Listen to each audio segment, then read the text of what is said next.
Atos, capítulo 26. A seguir, Agripa, dirigindo-se a Paulo, disse: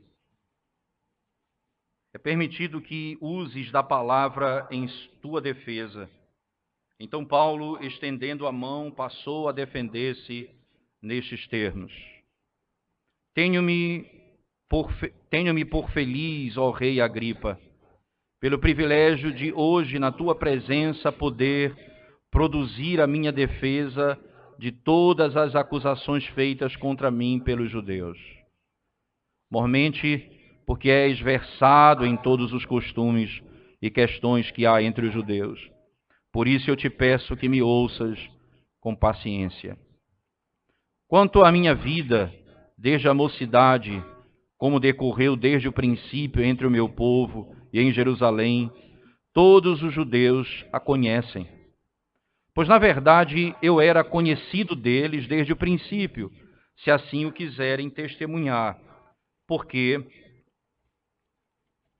vivi fariseu conforme a seita mais severa da nossa religião. E agora estou sendo julgado por causa da esperança da promessa que por Deus foi feita a nossos pais, a qual as nossas 12 tribos, servindo a Deus fervorosamente de noite e de dia, almejam alcançar. E no tocante a esta esperança, ó Rei, no tocante a esta esperança, ó Rei, que eu sou acusado pelos judeus. Porque se julga incrível entre vós que Deus ressuscite os mortos. Na verdade, a mim me parecia que muitas coisas devia eu praticar contra o nome de Jesus, o Nazareno. E assim procedi em Jerusalém, havendo eu recebido autorização dos principais sacerdotes, encerrei muitos dos santos nas prisões, e contra estes dava o meu voto quando os matavam. Muitas vezes os castiguei por todas as sinagogas, obrigando-os até a blasfemar, e demasiadamente enfurecido contra eles, mesmo por cidades estranhas os perseguia.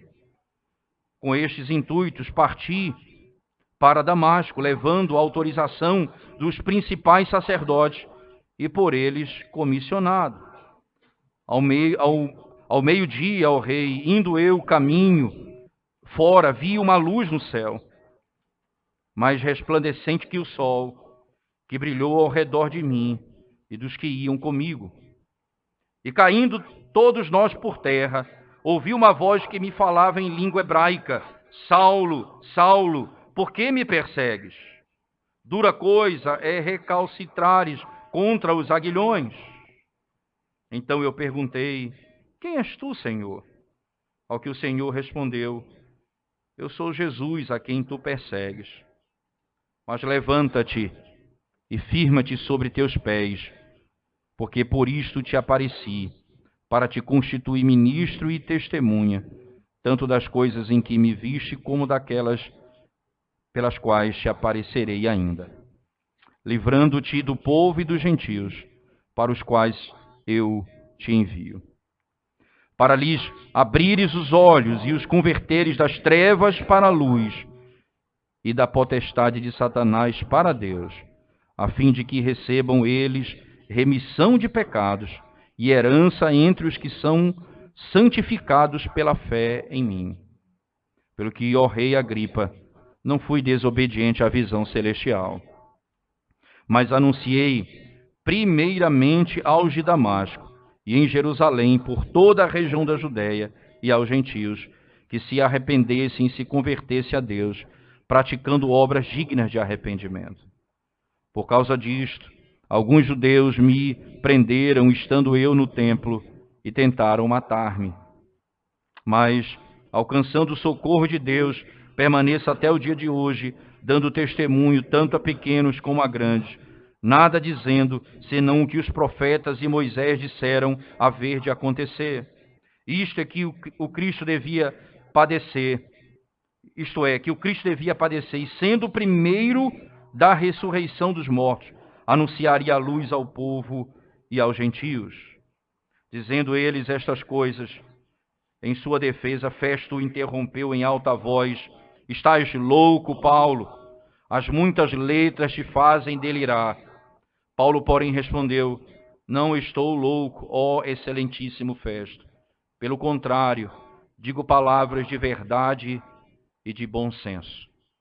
Porque tudo isto é do conhecimento do rei, a quem me dirijo com franqueza, pois estou persuadido de que nenhuma destas coisas lhe é oculta, porquanto nada se passou em algum lugar escondido.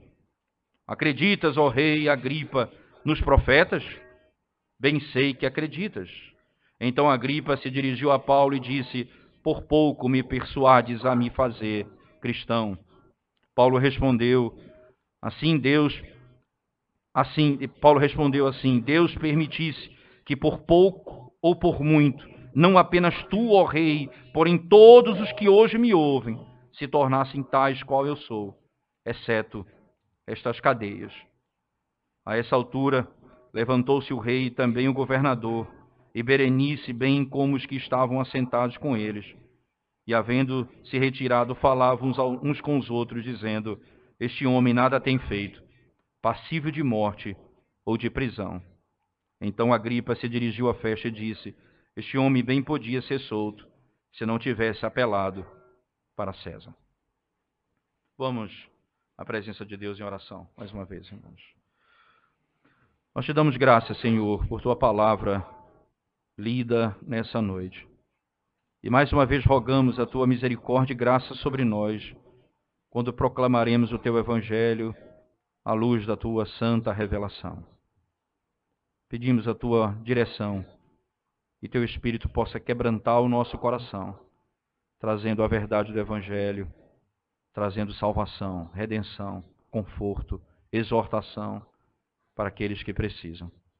Em nome de Jesus. Amém, Senhor.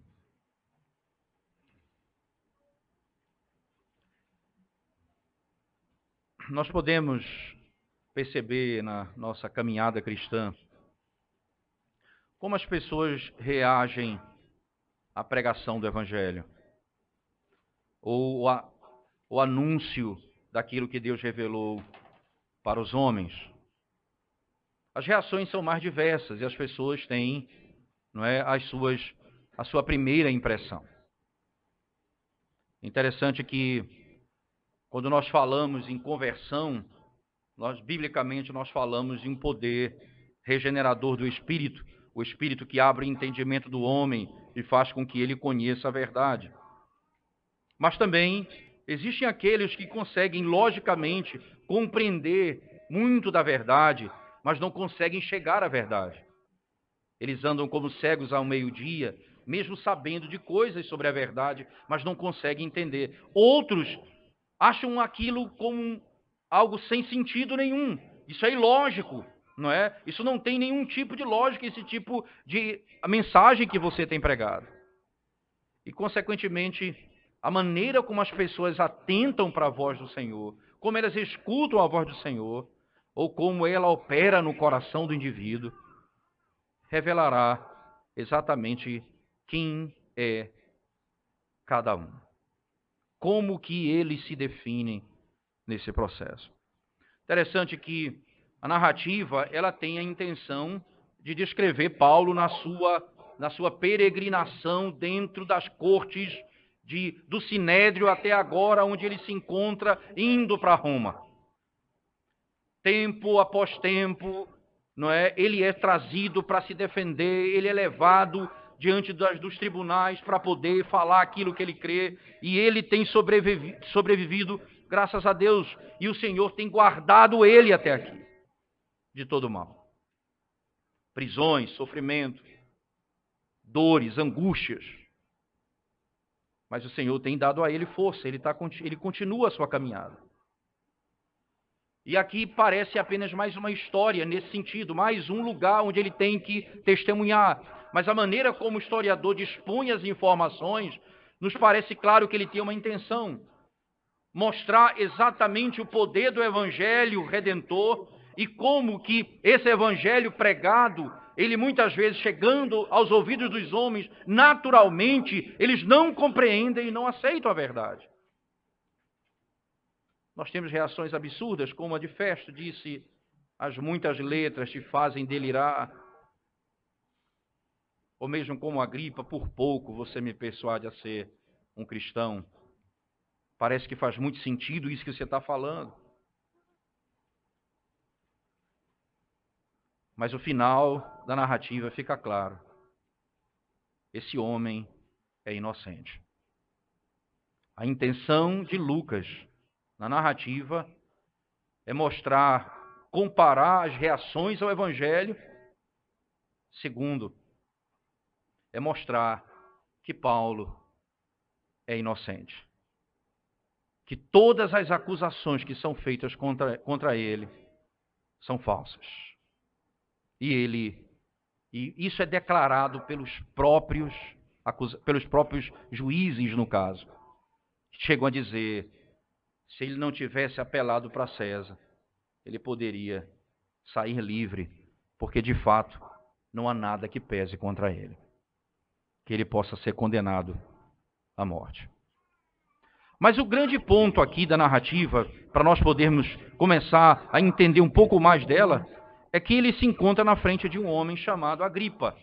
E esse rei é aquele que Paulo descreve como quem tem conhecimento, não é, das práticas dos judeus, como também das leis do Antigo Testamento.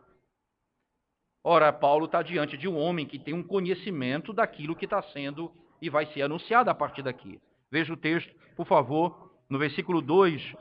Depois da autorização dele, ele autoriza Paulo a falar, e é permitido que uses da palavra em tua defesa. Né? Então Paulo, estendendo a mão, passou a defender-se nestes termos. Então, é como se Paulo fosse, e aqui estivesse fazendo um juramento, e falar a verdade, e ele está diante deles aqui, e diz assim, tenho-me por feliz, ó rei Agripa, pelo privilégio de hoje, na tua presença, poder produzir a minha defesa de todas as acusações feitas contra mim pelos judeus. Eu fico feliz de poder estar na tua presença fazendo essa defesa. Ora, ele fez defesa em outros lugares, mas aqui, especificamente, ele está falando ao homem que conhece das leis do Antigo Testamento. Ele diz, como um conhecedor, veja o verso seguinte, mormente, veja a razão pela qual ele está feliz, verso 3, mormente porque és versado em todos os costumes e questões que há entre os judeus. Por isso eu te peço que me ouças com paciência.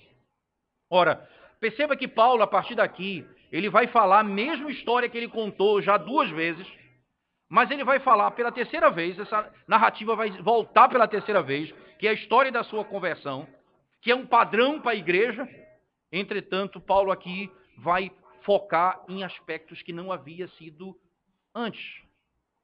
Porque a intenção dele não é necessariamente falar da sua conversão, mas falar do seu chamado, do seu ministério. Porque em outro momento ele vai exatamente focar na sua conversão. Não que a conversão não esteja aqui implícito, mas ele vai deixar implícito, porque o que está explícito é a vocação, é o chamado. E diante de alguém que conhece a lei judaica, ele está dizendo e vai usar os termos utilizados para aqueles que são profetas do Antigo Testamento. A mesma linguagem, o mesmo padrão. Deus apareceu a mim e me chamou para falar a sua palavra, como falava aos profetas do Antigo Testamento. Da mesma forma. E perceba na sequência do texto, por favor, verso 4, Paulo, então, a base e o fundamento, a primeira parte do seu argumento, não é? A primeira parte é dizer quem ele é, de onde eu vim. Perceba que diante de um tribunal, obviamente, os pontos aqui é a realidade, o fato, não é? Aquilo que é real, não é invenção como a acusação que fazem contra ele. Verso 4, quanto à minha vida, desde a mocidade, como decorreu desde o princípio entre o meu povo e em Jerusalém, todos os judeus a conhecem. É que coisa interessante. Aqui é, todos os judeus conhecem. Eles sabem quem eu sou. Verso 5. Pois, na verdade, eu era conhecido deles desde o princípio. Aí Paulo vai e usa o argumento. Se assim o quiserem testemunhar. Existem testemunhas. Eu não surgi do nada. Eles conhecem a minha história, sabem de onde eu vim, qual a minha procedência, não é? Qual é a minha religião. Porque, especificamente, o apóstolo Paulo, por exemplo, lá em Gálatas, no capítulo 1, verso 13 e 14, veja que essa declaração ele faz também em Gálatas. Abra sua Bíblia comigo, por favor.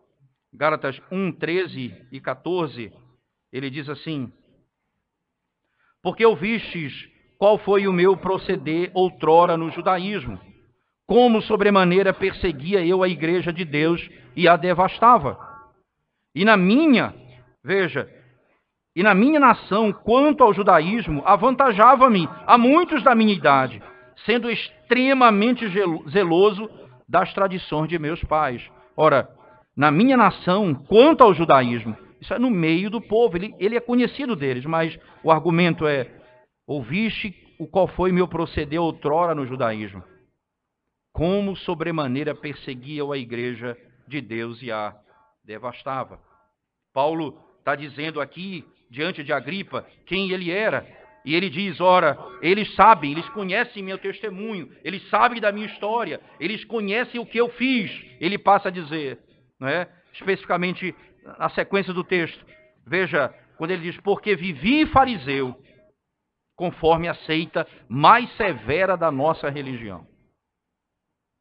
Fariseu, a seita mais severa da nossa religião. E agora ele diz, perceba, o senhor que conhece a história, conhece os costumes dos judeus, muito bem, perceba que aquilo que eu estou dizendo é a verdade. E agora estou sendo julgado por causa da esperança da promessa que por Deus foi feita a nossos pais. Eu estou sendo julgado pela esperança da promessa que foi feita aos nossos pais. Se você vai ver que no verso 8 ele vai dizer que esperança é essa.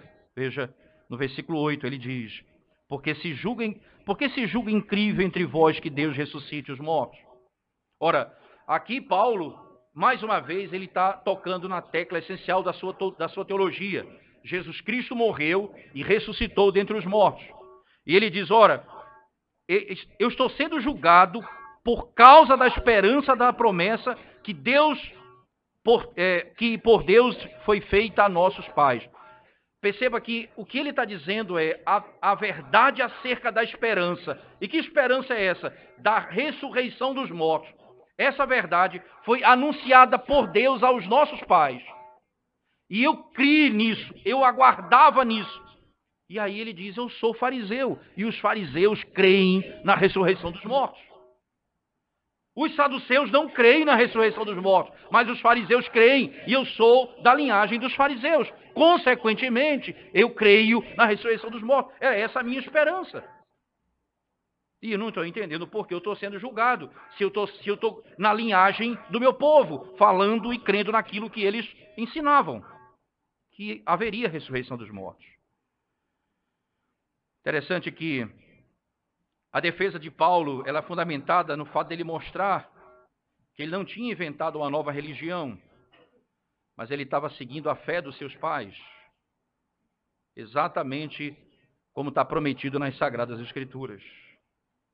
Perceba que no verso 22 ele vai deixar claro isso, no mesmo capítulo, veja por favor. Mas alcançando o socorro de Deus, permaneça até o dia de hoje, dando testemunho tanto a pequenos como a grandes, nada dizendo senão que os profetas e Moisés disseram haver de acontecer. O que é que os profetas, o que é que Moisés disse que haveria de acontecer? Verso 23, isto é, que o Cristo devia padecer, e sendo o primeiro da ressurreição dos mortos, anunciar a luz ao povo e aos gentios.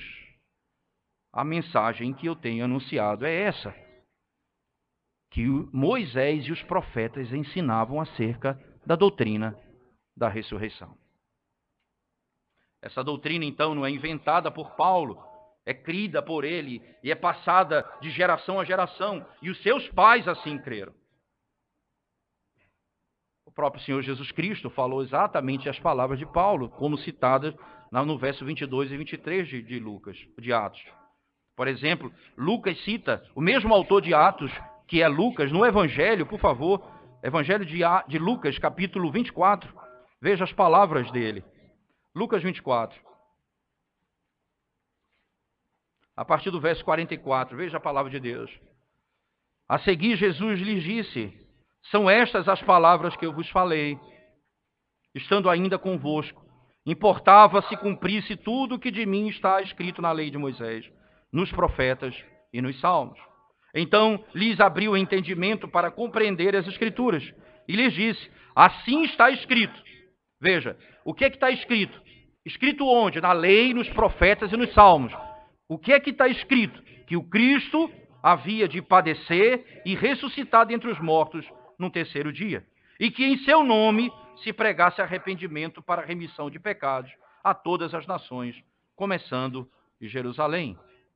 Começando de Jerusalém. Jesus Cristo disse essas palavras, é registrado por Lucas, e Paulo proclama a mesma verdade diante de Agripa. Ora, é essa verdade que eu creio. No verso 7, por favor, verso 7 do capítulo 26, voltando à nossa sequência, ele diz: a qual as nossas 12 tribos, servindo a Deus, fervorosamente, de noite e de dia, ao mesmo alcançar. É no tocante a esta esperança, ó rei, que eu sou acusado pelos judeus. É diante por causa dessa esperança, que eu sou acusado pelos judeus. Ora, essa esperança é a esperança da tribo, daqueles que creem como os fariseus creem. E essa doutrina, ela tem base em Moisés e nos profetas. De onde eu estou tirando algo novo? Qual é a acusação de que eu estou trazendo um novo entendimento da lei? Que eu estou pregando contra a lei, contra o templo e contra a terra? Certamente ele passa a argumentar e dizer ainda, por favor, veja que a esperança vai ficar claro, como disse no verso 8, porque se julga incrível entre vós que Deus ressuscite os mortos. O tema é ressurreição. No verso 9 ele diz: na verdade, a mim me parecia que muitas coisas devia eu praticar contra o nome de Jesus, o Nazareno. Aí Paulo vai dizer: veja, eu que cria como eles, entendi, na verdade, a mim me parecia. Perceba que a maneira como ele descreve era a minha percepção, era o meu entendimento. E aí ele está dizendo, certamente o entendimento deles também, de que nós deveríamos nos levantar contra Jesus, o Nazareno. Era essa a minha interpretação. E por isso eu fiz o que fiz. Porque eu compreendi assim a lei. E acontece, por favor, olhando o texto comigo ainda, não é? E assim procedi em Jerusalém, verso 10, havendo eu recebido autorização dos principais sacerdotes, encerrei muitos dos santos nas prisões, e contra estes dava o meu voto quando os matavam. Muitas vezes os castiguei por todas as sinagogas, obrigando-os até a blasfemar. Demasiadamente enfurecido contra eles mesmos por cidades estranhas, os perseguia. Com este intuito, parti para Damasco, levando autorização dos principais sacerdotes e por ele comissionado. Veja que comissionado por ele, enviado por ele, ia com uma autorização para matar, prender, lançar em cárcere todos aqueles que criam no nome do Senhor e professavam sua fé em Jesus Cristo. Eu recebi essa ordem e o fiz como me foi ordenado. Que é interessante perceber, irmãos, que quando a expressão dele, quando Paulo usa essa expressão especificamente, para dizer como um homem, um indivíduo que crê naquelas verdades e pratica aquilo que ele crê, necessariamente ele não é justificado por sua sinceridade. Ele fazia exatamente aquilo que ele cria. E assim estava errado. Mesmo fazendo o que ele compreendia ser certo. Perceba que o homem não vai ser julgado por Deus, porque ele é sincero com aquilo que ele faz, com aquilo que ele entende, porque ele pratica aquilo que ele crê. E essa sinceridade não justificará esse homem diante de Deus. Porque a verdade, irmãos, não é só a expressão externa exata daquilo que está no meu coração, mas é também a expressão externa exata do que está no meu coração, de acordo com a verdade em si, isto é, de acordo com aquilo que é, com o objeto em questão. Eles olhavam para Cristo e sinceramente, de coração, se levantavam para matar aqueles que o seguiam. Porque compreendiam assim. Mas mesmo assim, esses foram condenados. Acontece que Paulo está dizendo, ora, eu não estava procurando o Senhor, eu não ia atrás dele, não é? Eu não estava indo para adorá-lo, eu não estava indo à igreja, eu não estava indo a uma reunião, eu não estava indo à sinagoga, eu ia matá-los, eu estava a caminho para matar aqueles que seguem a Cristo. O Senhor, de maneira poderosa, ele é achado por aqueles que nem estavam procurando por ele. Como a mulher samaritana, que por uma água encontrou a fonte da vida. Porque assim o Senhor faz com os seus. Às vezes os nossos caminhos são completamente distintos, tortuosos, e que são inimizade contra o Senhor. O Senhor usa de misericórdia para com esses que são seus, escolhidos antes da fundação do mundo. Verso 12. Com estes intuitos, parti para Damasco.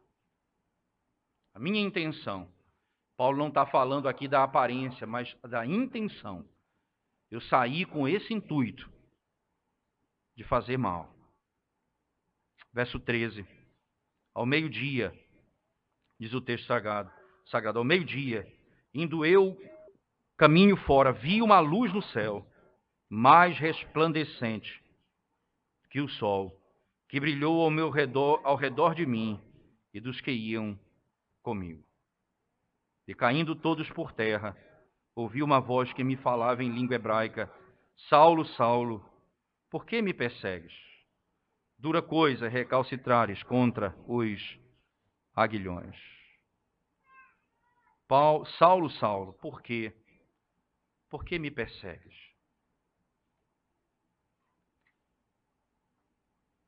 Cristo já estava morto. Havia ressuscitado. E eles negavam isso, porque a história que se contava era a negação desse fato, que Cristo havia ressuscitado. Ora, e Paulo vai para matar, porque ele sabe que se Cristo não ressuscitou, se o Deus que ele segue não é vivo, eles vão ser destruídos. E aí a lógica é, nós vamos cumprir o nosso papel, condenar aqueles que interpretam mal a lei de Deus. Exatamente o que está acontecendo com ele agora, ele praticou a mesma coisa. Mas o Senhor aparece a ele de maneira assombrosa, ele usa essa expressão, a luz mais forte que o sol. E veja a importância da informação. Ao meio-dia, ele não estava aqui contrastando o sol do final da tarde. Ele está contrastando o sol do meio-dia, naquela região de deserto. Eles caminhavam, mesmo com aquele sol do meio-dia, mas caíram por terra quando viram a glória do Senhor. Quando ele ouve a voz do Senhor, para ele é claro, e a implicação é clara, que ele está descrevendo aqui que ele está vivo. Ele de fato não morreu. Ele é real. Por que me persegue, Saulo?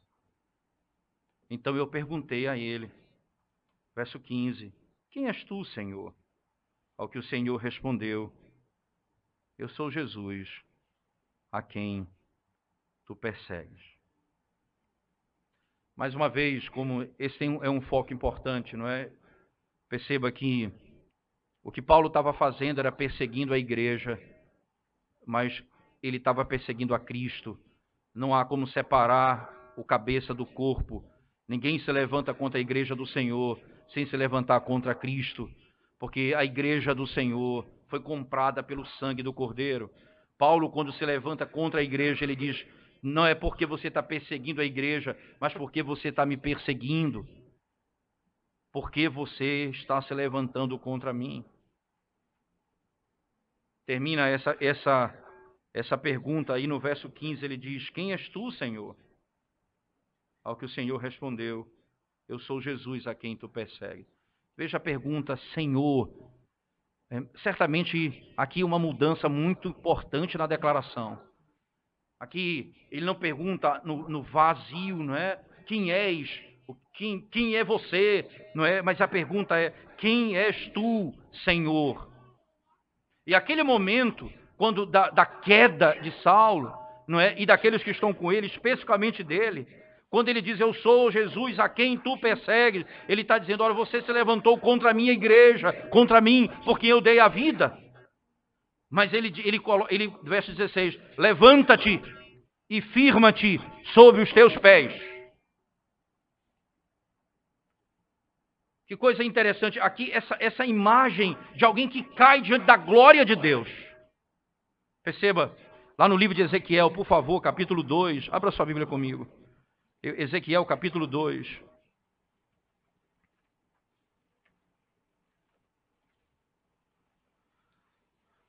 Ezequiel, capítulo 2, diz assim, verso 1.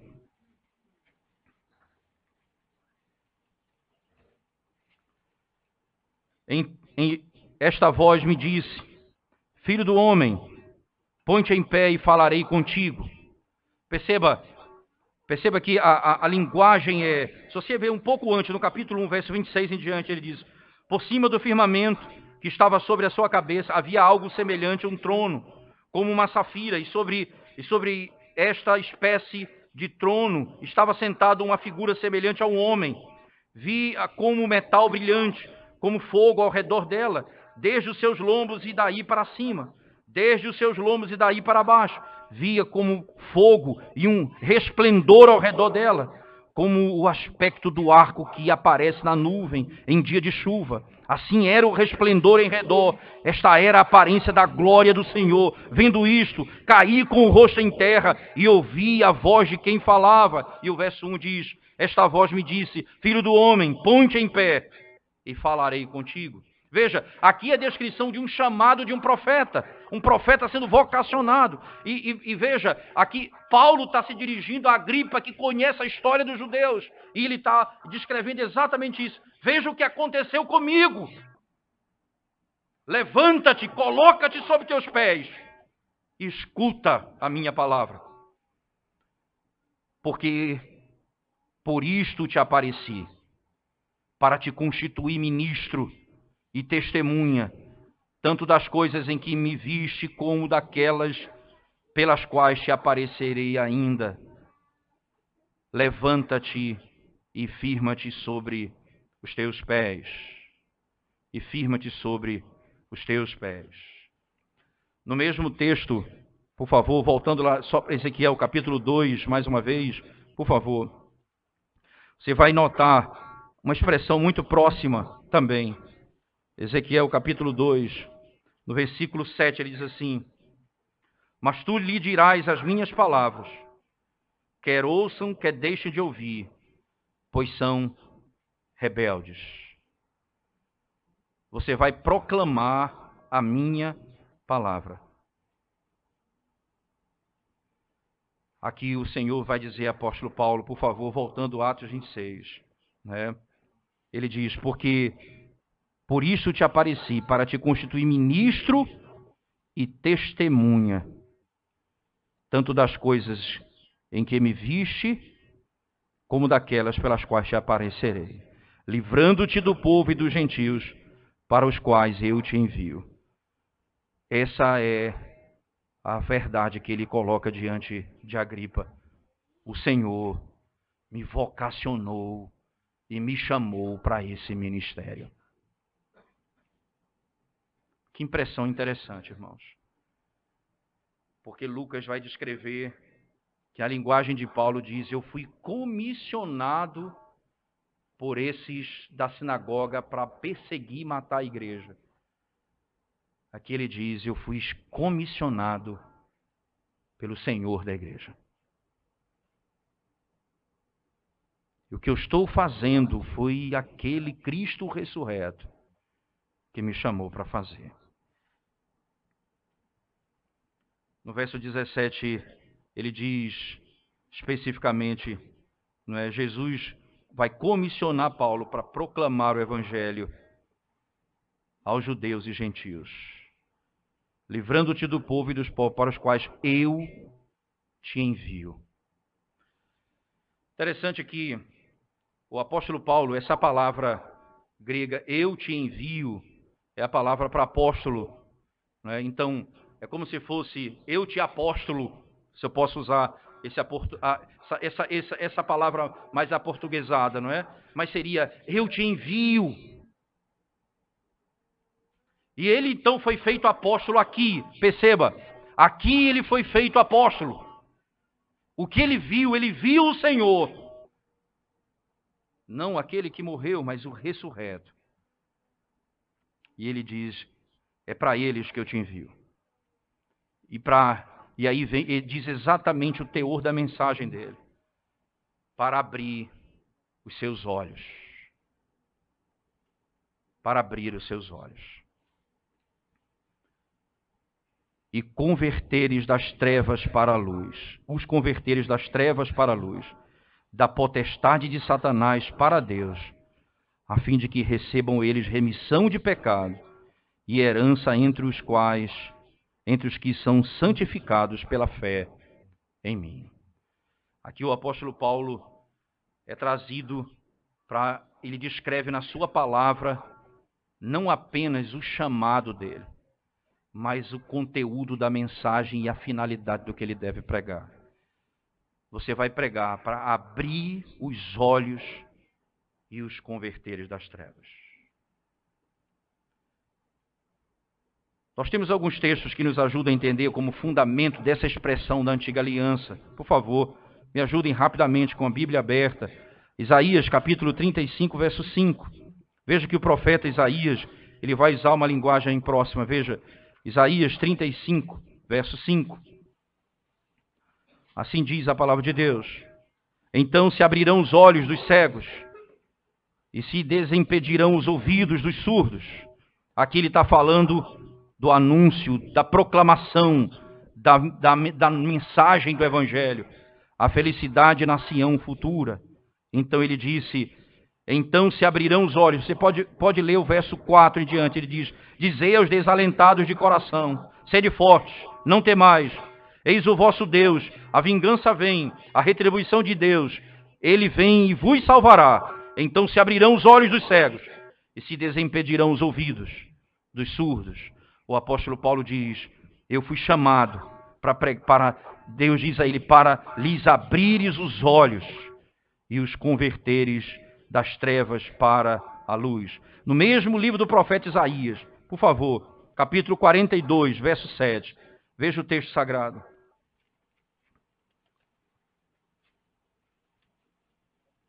Isaías 42, 7 diz assim, verso 6 e 7. Eu, o Senhor, te chamei em justiça. Tomar-te-ei pela mão e te guardarei, e te farei mediador da aliança com um povo e luz, da aliança com um povo e luz para os gentios, para abrires os olhos aos cegos, para tirares da prisão o cativo e do cárcere os que jazem em trevas.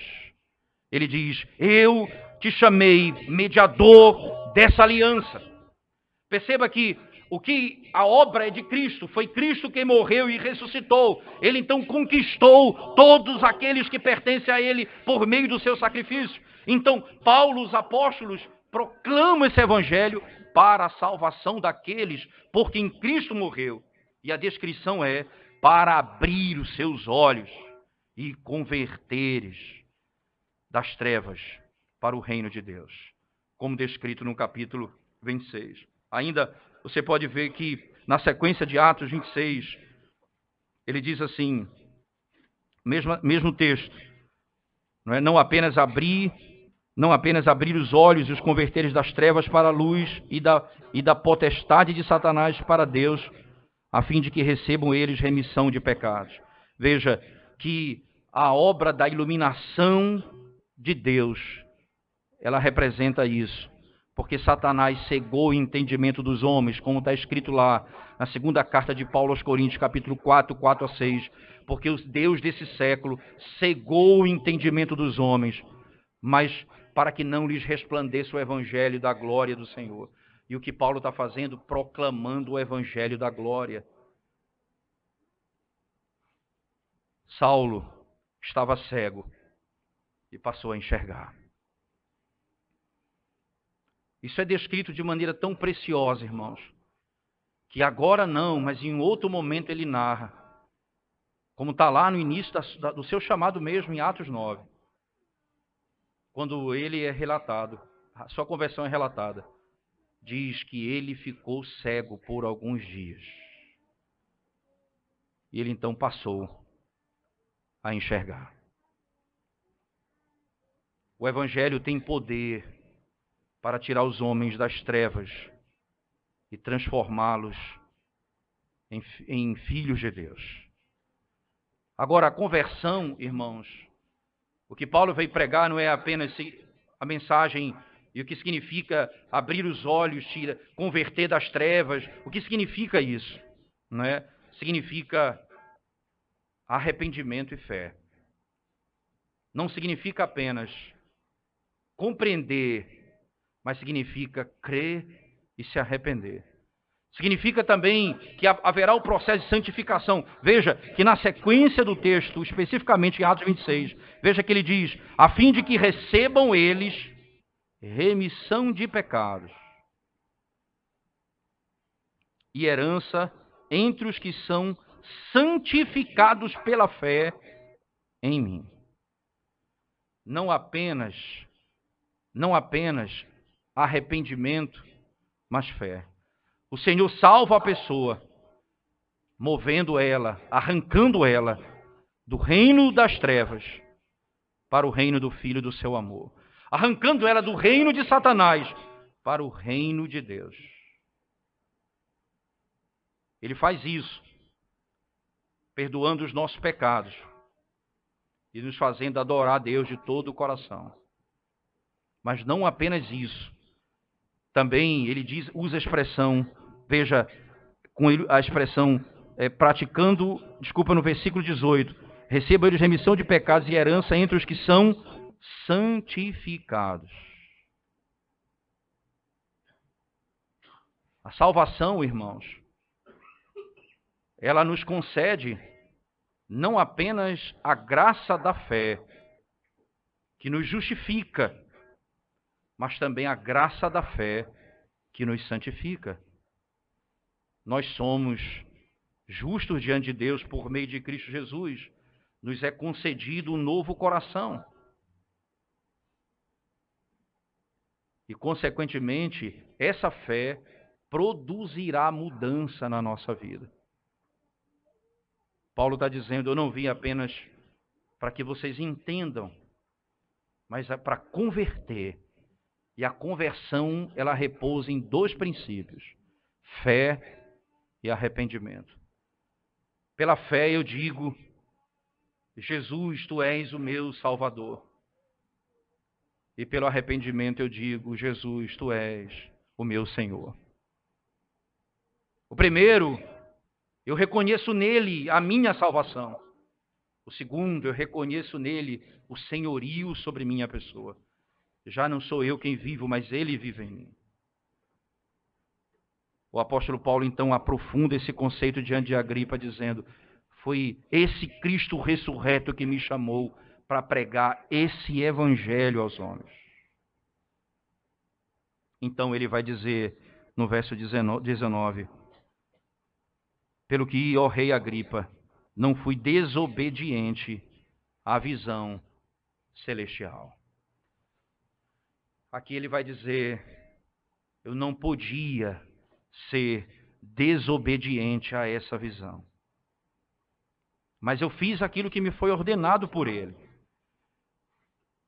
Anunciei primeiramente aos de Damasco e em Jerusalém, e por toda a região da Judéia, e aos gentios, que se arrependessem e se convertessem a Deus, praticando as obras dignas de arrependimento. Eu preguei o evangelho a eles dizendo: arrependam-se, abandonem seus pecados e mostrem que vocês de fato se arrependeram, produzindo frutos dignos de arrependimento. Isso é tão importante nesse contexto, porque nós vamos encontrar especificamente na resposta daqueles que estão ouvindo o discurso de Paulo exatamente uma adequação à sua palavra, mas sem a obra do Espírito que converte o homem, não haverá transformação, por mais que ele compreenda o Evangelho. Então, no versículo 21, ele diz: por causa disto, alguns judeus me prenderam, estando eu no templo, tentaram matar-me. Foi por isso que eles me prenderam. Porque eu vi a glória de Deus e ele me chamou para proclamar o Evangelho e me fez um apóstolo. E eu fui obediente ao seu chamado. E muitos se converteram. Por isso, eles então me prenderam. Como é interessante notar, irmãos, que o ódio contra o Evangelho de Cristo tem várias formas, né? Várias facetas. As pessoas se levantam contra o Evangelho de Cristo com argumentos como esses aqui, por exemplo. Porque eles vão subverter a lei do país. Você imagina leis que querem ser aprovadas, que são contrárias às Escrituras Sagradas, que são contrárias e oposição ao Senhor. E a igreja então se levanta e diz: não, o nosso Senhor é Cristo e nós submetemos a Ele. Logo vão dizer: essa igreja, esse povo subverte a lei, esses são radicais, esses são xiitas, e até nos comparam com os radicais islâmicos. Loucura inequívoca da história. Até nos comparam com os radicais islâmicos, dizendo: esse povo é assim. Mas no fundo, eles sabem que o problema não é esse. O problema é o Cristo que ressuscitou, e nós, como igreja, temos um cabeça e um Senhor a quem nós nos submetemos e servimos. Esse é o princípio que a igreja tem. E Paulo está dizendo a Agripa: foi por isso que eles me prenderam. Verso 22.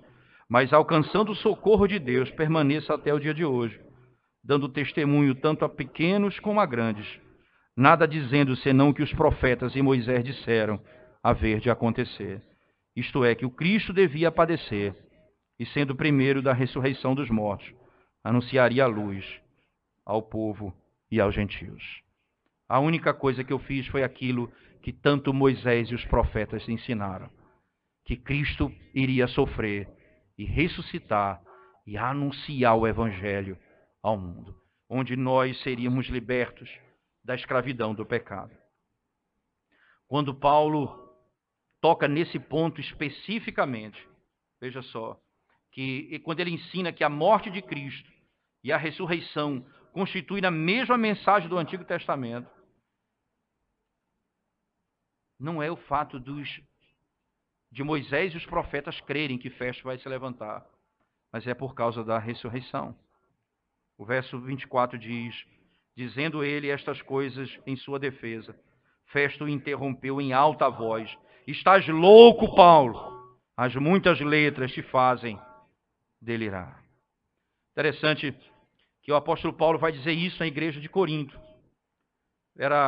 Os gregos e os romanos, eles eram acostumados a muitos deuses e religiões. Eles serviam a vários deuses e criam em várias religiões. Mas a mensagem do Evangelho é loucura para eles.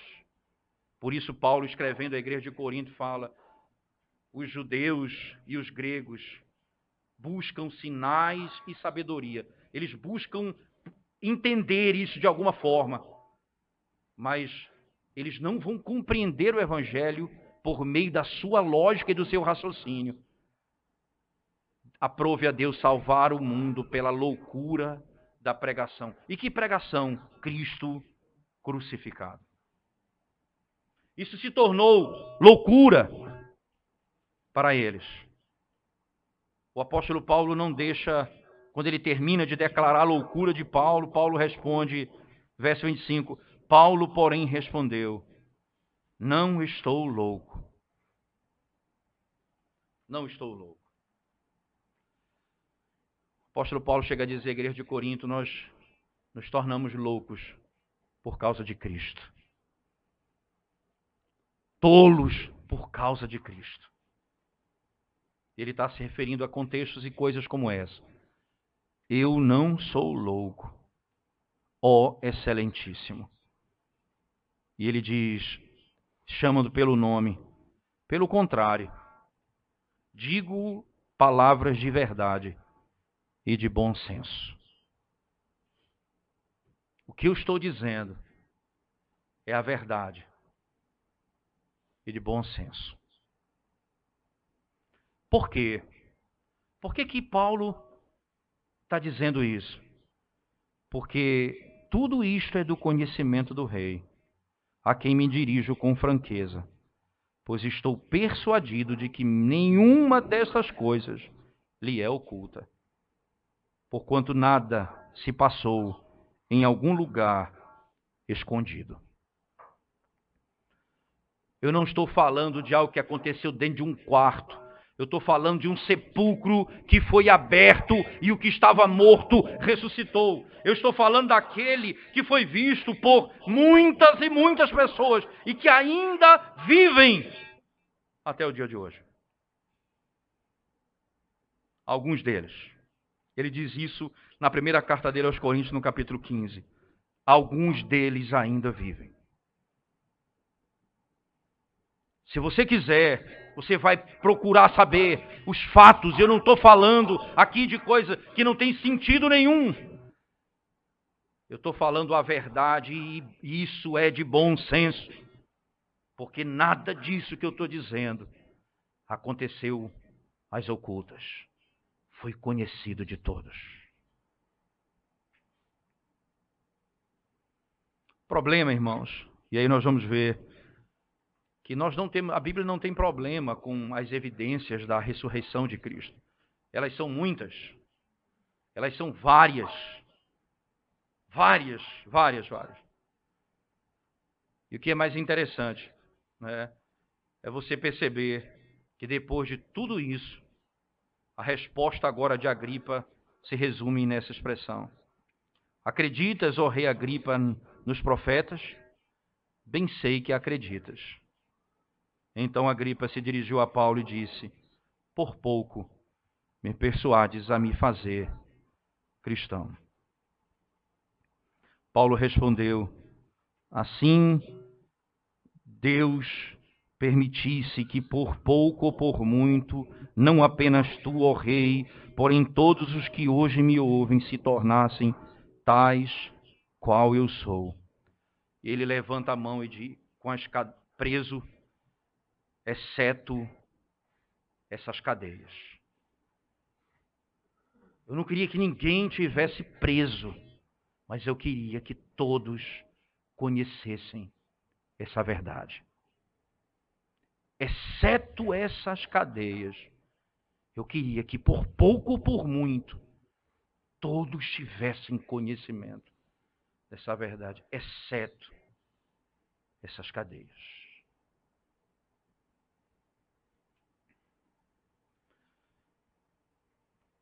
Por pouco me persuades a ser um cristão. Quantas pessoas têm ouvido o evangelho em vão continuamente?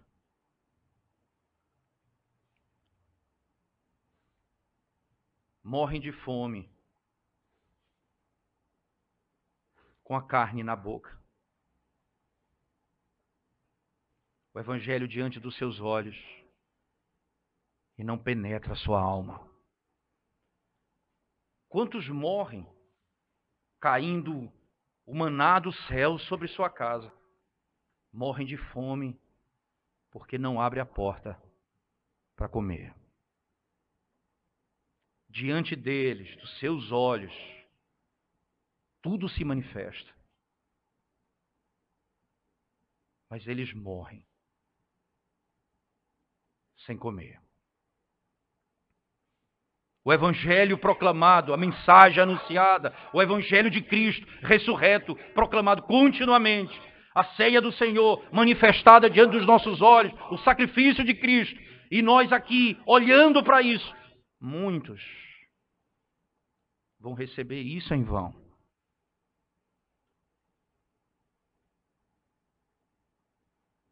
E não vão se alimentar, e não vão ser salvos.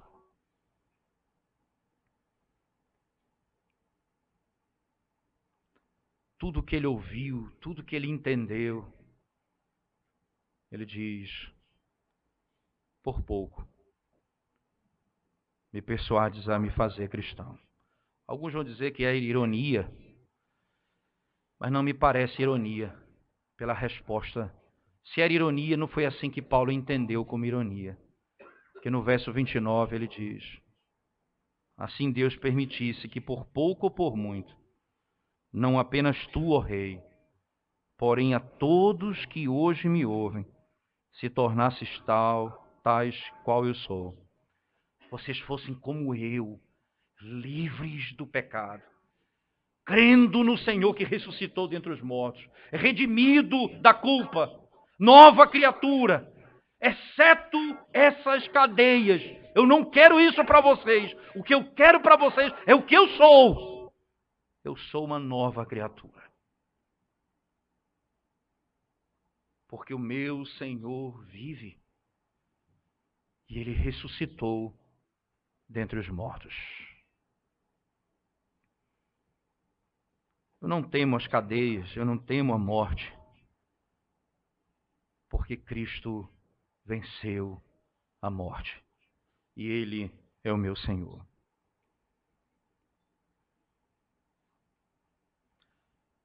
Ele crê nos profetas, mas não creu no Senhor.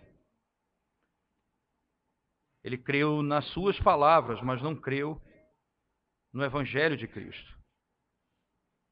Ele até entendeu o que estava sendo pregado, mas ele não confiou no Senhor. Muitos compreendem os profetas e intelectualmente até aceitam as palavras da Bíblia, mas eles não se colocam debaixo do senhorio de Cristo, de forma alguma. Eles se mantêm tragicamente cegos, sem arrependimento, apegado ao pecado, sendo parte do reino de Satanás. Quase cristãos terminarão no inferno. Quase cristãos terminarão no inferno. Paulo disse, eu vou pregar para abrir os olhos, converter para que eles se arrependam e sejam santificados. O Evangelho que vai transformar o homem completamente. Somente aqueles que se submetem inteiramente à justiça de Deus em Cristo abandonam toda a esperança em qualquer outra coisa e depositam completamente em Cristo, o que ressuscitou dentre os mortos.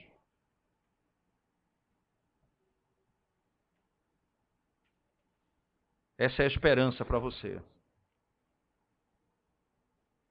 Está diante de você o Evangelho. A vida e a morte está diante de você. O apóstolo Paulo tinha apelado para César. Vai continuar preso, mesmo sendo livre. Eles vão chegar à conclusão: não há nada que possa condenar esse homem. Se ele não tivesse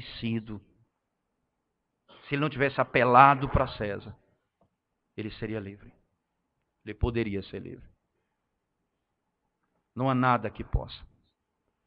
Paulo continua em algemas, mas livre da condenação.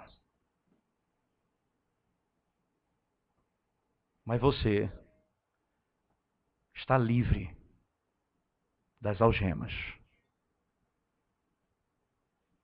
e anda para onde você imagina que quer andar.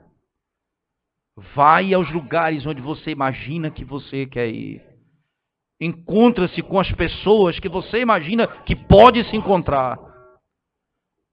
Fala o que você quer falar. Se submete ao que você quer se submeter.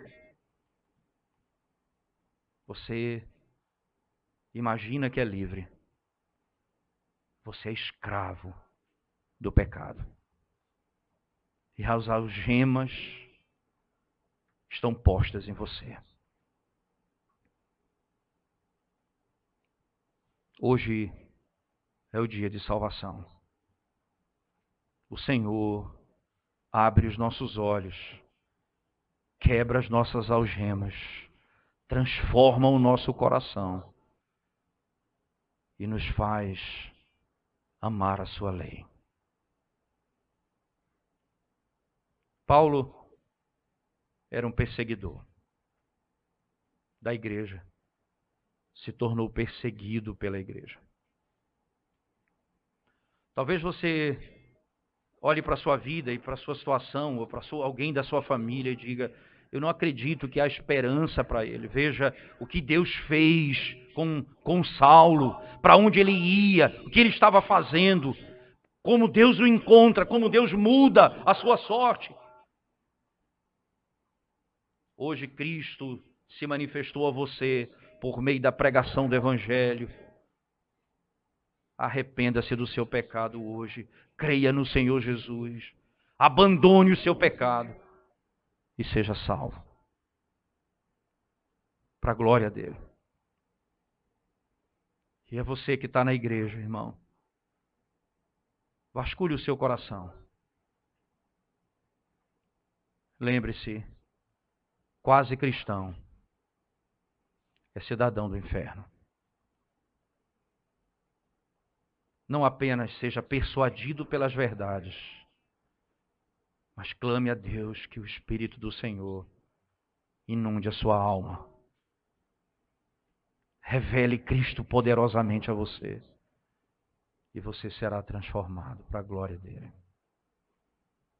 Que o Senhor derrame a sua graça redentora sobre nós nessa noite. Amém. Vamos orar mais uma vez ao Senhor. Ó Deus, quando ouvimos a tua palavra, clamamos a tua misericórdia sobre nossa vida, pedindo ao Senhor que fale particularmente a cada um de nós no nosso íntimo, no nosso coração, na nossa alma,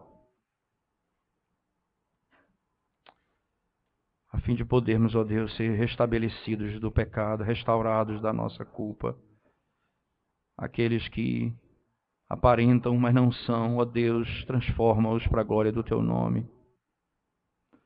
Aqueles que não são, estão longe de ti, Senhor Deus. Abre os seus olhos, converta o seu coração nessa noite para a tua glória. O Senhor é poderoso para transformar o homem profundamente, como o Senhor fez com Saulo. E que o teu evangelho, proclamado desde a antiga aliança, possa ser o fundamento da nossa salvação e a nossa esperança, o Cristo que morreu e ressuscitou para a nossa justificação. No nome dele oramos. Amém, Senhor. Amém.